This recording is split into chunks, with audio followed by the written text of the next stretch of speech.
thank you all for coming to this lecture. I intend to make this one of my powerful deliverances because of what the times that we in. You got it? From what the times that we're in have created and have forced us to begin to realize now. And one of the topics of this lecture, because there's several subjects that I want to hit on. One, has America fallen? America has fallen, if I might say that correctly. More so, it already failed a long time ago. We just realized it now. The next, how do we survive the economic crisis of a fallen America? And Barack Obama, the Antichrist. Is Barack Obama the Antichrist? Now, all those subjects are going to tie in together. So it's really an easy one because it's all related with the times that we're in right now. Now, America literally has already failed. It has been that way long before we realized it. It already failed. It's already been destroyed, but it's still kind of been going on. The Honorable Elijah Muhammad said, he prophesied the fall of America. He said that a long time ago. He wrote a book called The Fall of America. And we've been waiting on that prophecy to fulfill itself, not realizing that it had already failed. For one, it failed when it began. Because it was built on a delusion. It was built on something false. So that which has no background or has no real substance to it has already fallen. Because it's really not standing on anything. We are the makers and owners of the planet Earth. We are the original people, the gods and goddesses of the earth. So we represent the real power, force, and structure of nature, which is why they used our energy, the energy of our ancestors, to build this country. Because it would not have been here had it not been substantiated by the energy, the force, and the mind of the original people. So it's built on our power. It's built on us. We established it.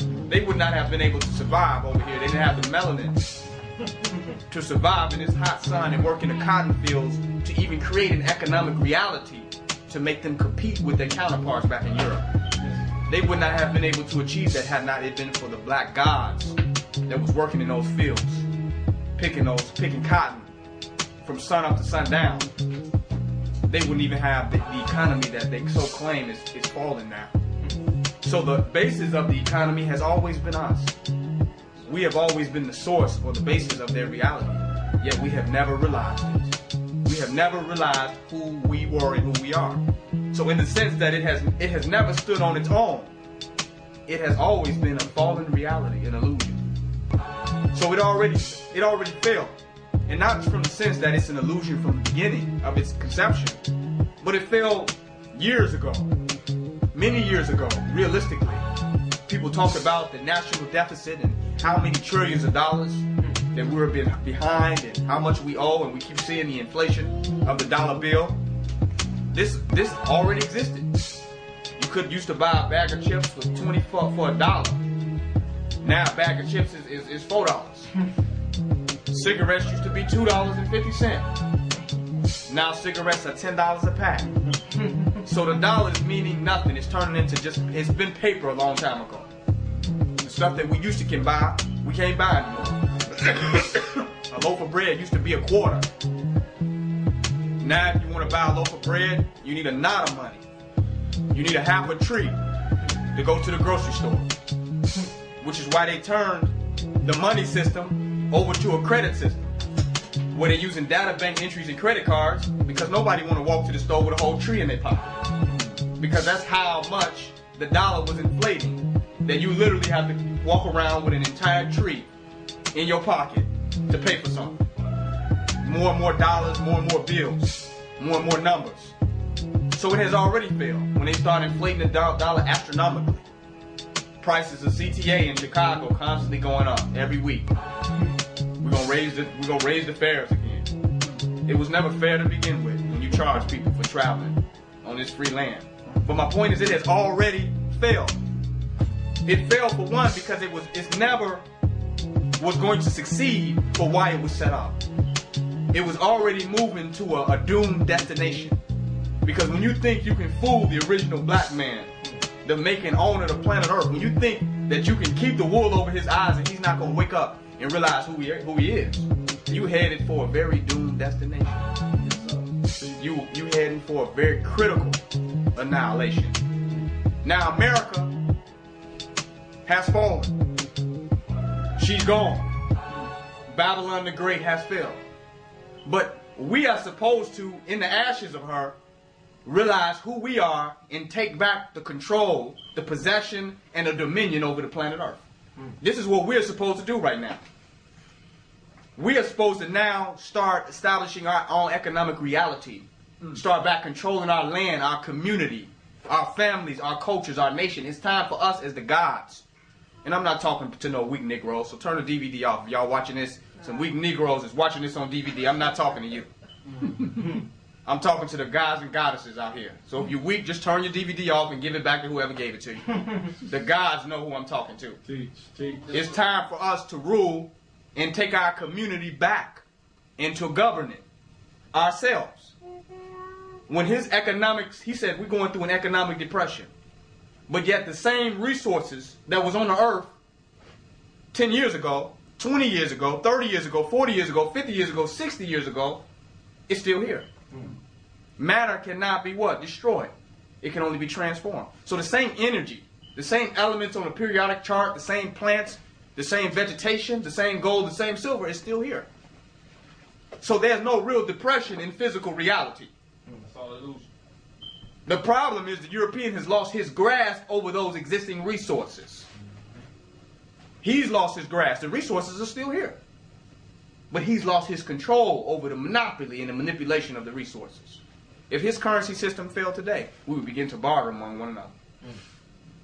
Literally, the Arab in the corner store will start bartering for his survival. Give you an example. In Chicago, the Cook County Sheriff said last week that he's going to stop all evictions on properties. Now think about this. He says, I'm going to stop evictions on a property because he said the system has failed. We can't evict these people. So this white boy is acting like he cares about black people in the community. We can't evict these people. They're good rent paying. It's a deficit in the system. It's a national deficit. So we can't go kick them out. So I'm putting a hold on all evictions. It sounds like this is a form of altruism. And that he's some type of a good guy. But if you read behind that, he don't have the manpower to maintain an eviction, to substantiate an eviction. See, the Cook County Sheriff is a militaristic department. It's a militaristic organization. The Chicago Police Department is the military of the state. The state police is the military of the state. So you got to make sure you have enough troops and funds to do any mission. Every organization, entity, or governmental structure must have the assets, the resources, and the labor to carry out any mission. And if they don't have it, they will fail at the mission. What the Cook County Sheriff has realized is he's not going to be able to successfully carry out the mission. So he's going to retreat diplomatically and make his retreat look good. Oh, I care about people. We can't do this. You're right, you can't do it. It's not that you love the people so much and you're concerned about innocent people getting evicted out of their houses. If that was the case, you wouldn't have evicted them from Africa and put them on the damn boat in the first place and brought them over here. So he don't care about innocent people getting evicted. But what he realized is that it was 4,800 evictions that was registered. Where's the manpower at to carry out this large quantity of evictions? It don't even exist. He don't have the budget or the resources to do it. So now they have lost control over the land. Y'all don't hear what I'm saying?